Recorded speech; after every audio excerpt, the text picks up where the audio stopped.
India America വ്യാപാര കരാർ പുതിയ അവസരങ്ങൾ തുറക്കുമെന്നാണ് പ്രധാനമന്ത്രി നരേന്ദ്രമോദി പറയുന്നത്. കരാർ യാഥാർത്ഥ്യമാക്കിയതിൽ അമേരിക്കൻ പ്രസിഡന്റ് ഡൊണാൾഡ് ട്രംപിന് പ്രധാനമന്ത്രി നന്ദി പറഞ്ഞു. കരാറിന്റെ സംയുക്ത പ്രസ്താവന ഇരു രാജ്യങ്ങളും പുറത്തുവിട്ടതിനു പിന്നാലെയാണ് പ്രധാനമന്ത്രിയുടെ പ്രതികരണം. കരാർ പ്രകാരം അമേരിക്കയിൽ നിന്നുള്ള ധാന്യങ്ങളും പഴങ്ങളും അടക്കമുള്ള കാർഷിക ഉൽപ്പന്നങ്ങളുടെ തീരുവ ഇന്ത്യ ഒഴിവാക്കുകയോ കുറയ്ക്കുകയോ ചെയ്യും. 5 വർഷത്തിനുള്ളിൽ അമേരിക്കയിൽ നിന്ന് ഇന്ത്യ $500 ബില്യൺ ഇറക്കുമതി നടത്തുമെന്നും കരാറിലുണ്ട്. പുതുക്കിയ തീരുവ രാവിലെ 10:30 മുതൽ പ്രാബല്യത്തിൽ വരും. നോബൽ മാരിക്കാരൻ 1 മണിക്കൂറിനുള്ളിൽ പുതിയ കരാർ പ്രകാരമുള്ള തീരുവ പ്രാബല്യത്തിൽ വരും.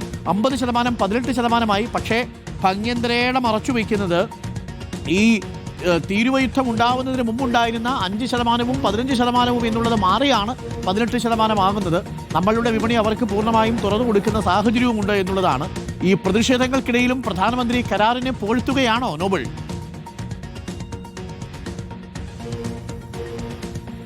അരുൺ, ഇന്ത്യ US വ്യാപാര കരാറിൽ വലിയ പ്രതിഷേധം തുടരുമ്പോഴും പ്രധാനമന്ത്രിയും കേന്ദ്രമന്ത്രിമാരും എല്ലാം ഈ കരാറിനെ പുകഴ്ത്തിക്കൊണ്ട് രംഗത്തേക്ക് വരുന്ന കാഴ്ചയാണ് ഇപ്പോൾ കാണാൻ കഴിയുന്നത്. പ്രധാനമന്ത്രി ട്രംപിന് നന്ദി അറിയിച്ചിരിക്കുന്നു. ഇന്ത്യയും അതോടൊപ്പം തന്നെ അമേരിക്കയ്ക്കും ഒരു സന്തോഷ വാർത്തയാണ് ഇപ്പോൾ ഉണ്ടായിരിക്കുന്നത് എന്നാണ് മോദി വ്യക്തമാക്കുന്നത്. ഈ രാജ്യങ്ങളുടെയും വളർന്നു വരുന്ന ആഴം, വിശ്വാസം, ചലനാത്മകത എന്നിവ പ്രതിഫലിക്കുന്നതാണ് ഇപ്പോഴത്തെ ഈ കരാർ എന്ന് പ്രധാനമന്ത്രി പറയുന്നു. വനിതകൾ അതോടൊപ്പം തന്നെ യുവാക്കൾക്ക് കൂടുതൽ തൊഴിലവസരങ്ങൾ ഉണ്ടാകും. MSMEകൾ അതോടൊപ്പം തന്നെ മത്സ്യബന്ധന മേഖല, അതോടൊപ്പം തന്നെ ചെറുകിട മേഖലകൾ, കർഷകർ അടക്കമുള്ള മത്സ്യത്തൊഴിലാളികൾ അടക്കമുള്ള ആളുകൾക്ക് വലിയ നേട്ടം ഉണ്ടാകും. മേക്കിംഗ് ഇന്ത്യക്ക് വലിയ ശക്തിയായിരിക്കും ഈ കരാർ എന്ന് പ്രധാനമന്ത്രി പറയുന്നു. അതുമാത്രമല്ല, സാങ്കേതികമായി തന്നെ ഈ രാജ്യങ്ങളുടെയും സഹകരണം കൂടുതൽ ഗുണം ചെയ്യും. അതുമാത്രമല്ല, ഒപ്പം ലോക രാജ്യങ്ങൾക്കിടയിൽ പോലും ഇത് പ്രതിഫലിക്കും എന്നാണ് മോദി ഇപ്പോൾ വ്യക്തമാക്കുന്നത്. വലിയ തരത്തിൽ ഇതിനെ പുകഴ്ത്തുകയാണ് പ്രധാനമന്ത്രി എന്ന കാര്യത്തിൽ യാതൊരു സംശയവുമില്ല. കേന്ദ്രമന്ത്രി പീയൂഷ് ഗോയലും സമാനമായ നിലപാട് തന്നെയാണ് ഇപ്പോൾ പങ്കുവച്ചിരിക്കുന്നത്. പ്രത്യേകിച്ച് അമേരിക്കൻ വിപണിയിലേക്ക് ഇന്ത്യൻ കയറ്റുമതിയുടെ 30 ട്രില്യന്റെ ഒരു വിപണി തുറന്നു കിട്ടുകയാണ് ഇന്ത്യൻ കയറ്റുമതിക്ക് എന്ന് അദ്ദേഹം പറയുന്നു. അത് മാത്രമല്ല, കർഷകരുടെ പ്രതിസന്ധികൾ, പ്രത്യേകിച്ച് കർഷകരുടെ ആശങ്കകൾ ഇല്ലാതാക്കുന്ന ചില വാചകം കൂടി